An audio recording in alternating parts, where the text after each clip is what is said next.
it's Daniel and Mariah here. And today we are going to be helping all of you out there who are planning for your wedding right now through asking each other questions about our wedding. Mariah and I got married 5 years ago, and this is an opportunity for us to process, but also to give you kind of some inspiration as you plan for your weddings.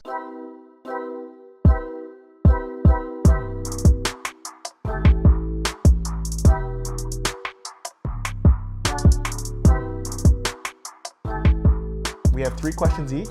Okay. And so maybe what we'll do is have you start. Okay. And then I'll ask afterwards. Okay. So Daniel, Yep. what is one thing you wouldn't change about our wedding? Something I wouldn't change is that, so we made the decision to have all of our family come out a week before our wedding. So I had family coming from across the country. You had family coming from all over as well. And we're like, oh, it'd be awesome. Our family hasn't really met each other yet for us to spend the whole week leading up to the wedding preparing. And that's something that I kind of, like, although it worked really well for us, I would say to couples who are thinking about doing the same thing, make sure you feel, like, because we had a sense of, like, oh, our families are probably going to get along. Yeah.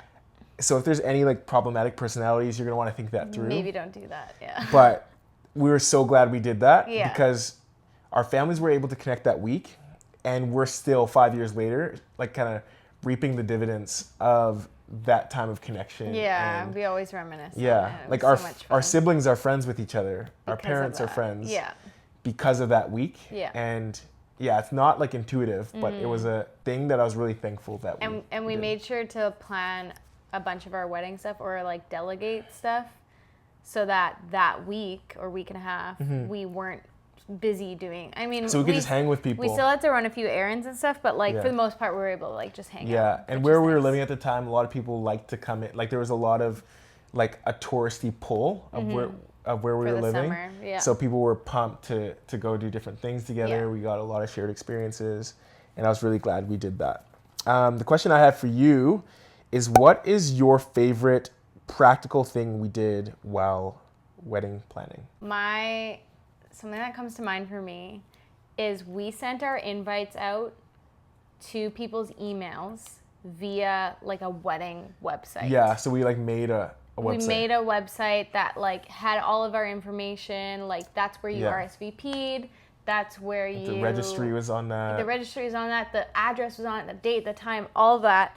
And I liked that because I've been sent wedding invites via the mail, and although that feels very special as well, when it comes to the day before the wedding, I have no idea where that invite is. Yeah. And I don't know the address or the time, Yeah. and I have no way of finding it, and I don't want to text the bride or groom because they're obviously very busy or stressed. Yeah. So Like mad dash. trying to I figure it like out. the email and the website idea because you can just look up like Mariah and Daniel or Smith. Another or, hack that people need to remember is that sometimes people will just say like, just send the website as like a blank or like you're invited, but like use your subject line to like indicate like Smith wedding. Yeah. Or like, you know what I mean? Whatever. I've also gotten the website via a text before, which to me is also problematic because if, let's say you text that person a lot or you forget that they sent it to you through text and then you can't find the website. Email is just tried and true. Yeah. You can always look stuff up and find something in your email. And the thing is, like when you're planning for a wedding, that's the main thing on your mind. Yeah. But when people get your invite 6 months in advance, they're not like keeping that as the main thing on their mind for the next 6 months. So like make it easy for them to search it in their email or somewhere else so that they can find it. It'd be sweet if there was a way that when people RSVP'd, it connected to your calendar. Yeah. As like an event in your calendar. Yeah, that would be a good idea. That's probably That's out there. brilliant. Anyways. Yeah. Okay, I like my that. next. I feel like we need to dramatically like do this when we're done each question. Like, I like that. feels right. Okay, it's my turn, right? Yeah. What is one decision related to the wedding day that you're glad we made? I think one decision that I'm glad we made was, I remember leading up to the wedding, we were like highly a team. Like we like working together, so it was like really collaborative. I cared a lot about the details for the wedding, and so Yeah. did you. We both like organizing things together. We've done a lot of event planning together, so on and so forth. But I remember it being like really important to me that you were able just to enjoy the day. So I remember talking to our wedding planner family who was helping out with different things. Like, okay, if anything goes wrong, you have a question about like maybe something that changed or didn't turn out how it should have, just come to me. Don't bring it to Mariah. Yeah. I don't want her to be stressed on the day. So it's like, if the groom is organized and wants to free up the bride, or if you have a good wedding planner or a family member that's really organized and detail oriented, I'd really advise you to leave all those last minute decisions that happen and come up on the day of, or conflicts that happen on the day of, into the hands of someone who is not the bride or not the bride and the groom, someone who you trust, who understands your values enough to make a call when they need to, so that you guys can be freed up to enjoy the day. But I was really glad. I like the last minute, like being able to sort that, like that brought me life on the day, and like I didn't mind. There was only 2 or 3 things that came up, but I was really happy that you could just focus on enjoying the day, Yeah. connecting with people. Yeah, because and stuff like I that. wouldn't really have known anything went wrong Yeah. until you told me maybe after the Yeah, wedding. yeah. Which was So it nice. was awesome. So my next question for you is, this one's for the brides out there. So I'm excited for this one. Okay. What is one advice you would give every bride when planning for their wedding day?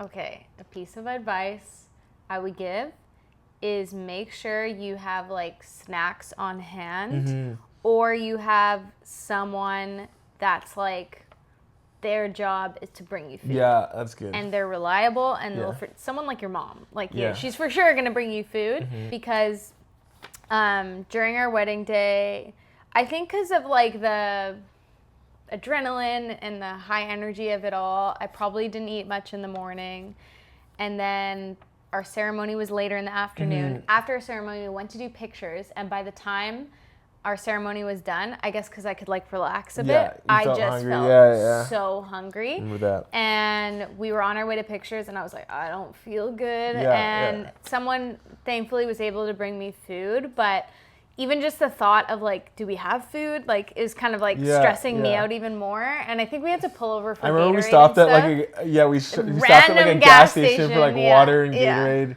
We got married in August, so we were like super thirsty. And Yeah, hot. and I remember being worried the Gatorade was gonna get on my dress. Like, obviously, make sure the food is like stuff you're not worried Yeah. about getting dirty with. Get But white Gatorade, not blue Gatorade. yeah, stuff white like that. Gatorade. But that would be my advice. Make Yeah. sure you have food that's accessible to you, because, you know, some people might not have that issue and they feel hungry right when they wake up. But for me, with everything going on, I just wasn't hungry until I was very hungry. That's good. Okay. My last question for That's you. a good tip. Thank you. My last question for you is, how did you deal with the stress of planning the wedding on the day itself? Yeah. Because you obviously, you just said, made sure you were handling all the things that went wrong. So I didn't Yeah. really, I mean, it still was somewhat stressful for Yeah, me, but yeah. not as much as it would have been for you. Yeah. And so the day of, there wasn't like tons of crazy stressful moments. It also takes a lot for us to feel like, oh, this is stressful. Yeah. But I would say like one was like recognizing that whatever has happened. So there's no point in getting stressed about something that's already happened if it's already happened. And so just like, don't take yourself too seriously. I'd say that's like my posture for life. But that is especially true for a wedding day. It's like, as much as you want it to be like tight, well run, like detailed, whatever, and almost like develop something that people are going to enjoy. At the end of the day, it's like people forget the little things Yeah. that you have like a laser sharp focus on. Yeah. And often you notice it more than others. So don't take yourself too seriously. Just brush it off. And then the second thing is that because like we are Christian, I had this sense going into our wedding that the wedding wasn't primarily to point to us. It was actually primarily to point to Christ Yeah. as the one who ultimately loves us and models a perfect love to the world. Yeah. So everything that we were doing in the day, whether it be saying our vows, doing communion, or even dancing was more a pointing to and a celebrating of the love of Christ rather than our love. So once you almost like put yourself in this place where the attention isn't all on you, but it's all on God, the pressure's off you a bit. And that's something that helped me throughout the day where I'm like, oh God, this is about you. This is for you. Yeah. I hope you're blessed by this day. Yeah, I that's hope you're good. honored by it. That's cool. So, That kept you grounded. Yeah. Yeah. Love it. The last question I have for you is, what advice would you give to couples who are planning their wedding day right now? Okay. I think the advice I would give is plan slots in your day, in your wedding day, where it can be just you two. Yeah. Yeah. Because That's good. it's so fun and special, and like the day is about you getting married, but you really don't get a lot of alone time. And it happens so fast that you don't even get to process debrief everything until you get home, and maybe or to get to the hotel and you're so tired. That's really good. So for us, I think we met up after the ceremony. Yeah, so it's almost like the whole morning we don't see each other. Yeah. The ceremony was maybe at 2. You're walking down the aisle with your dad. Before that, you're with all your bridesmaids. You're with your makeup artist, hairdresser, whatever. And it's like the whole ceremony happens. We still haven't seen each other. Yeah. Really, and hung out or been able to talk or debrief the morning, whatever. And then it's like we go up the aisle, and then everyone wants to talk to you right away. Then after everyone's talking to you, you rush off for pictures. Yeah. And it's like, if you don't plan moments, before you know it, you're back at your reception, at the dance party, listening to like speeches and stuff like that. Yeah. And it's like 10 p.m. Yeah. You know what I mean? And both of us value quality time a lot. Yeah. And then... And debriefing. I would be a big verbal processor. And I feel like you are too in some ways. And so...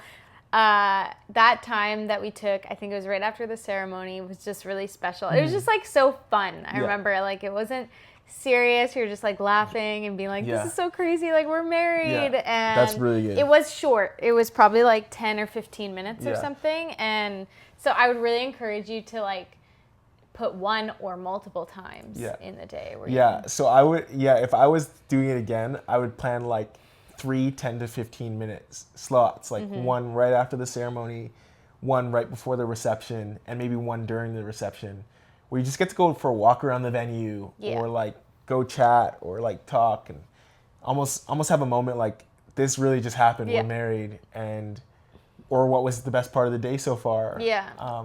What are you excited for? A cool time too that we didn't have would be even like driving to your hotel at night together. Like I know we got a limo because our friend was actually a limo driver and offered to, like, that was his present to us to take us to the hotel in the limo.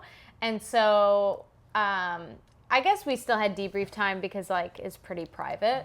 But like that would be a cool time too. Like if you chose to drive yourself or I don't know, drive yourself to your picture spot. Little things like that you can weave in. Well, I hope this time was helpful. It was helpful for us to process and even think back the beautiful day it was. August 5 years ago. It's crazy, time flies. But if you have any questions or tips, if you're married, had a wedding, and you're like, oh, this is one thing that I wish I knew before I got married or had a wedding, make sure to drop those tips below because we'd love to be able to read them, and I'm sure other people might be benefited by them as well. Yeah, and also if you have any video topics about weddings or relationships that you want us to cover, make sure to comment that below too, and like and subscribe, and we will talk to you soon.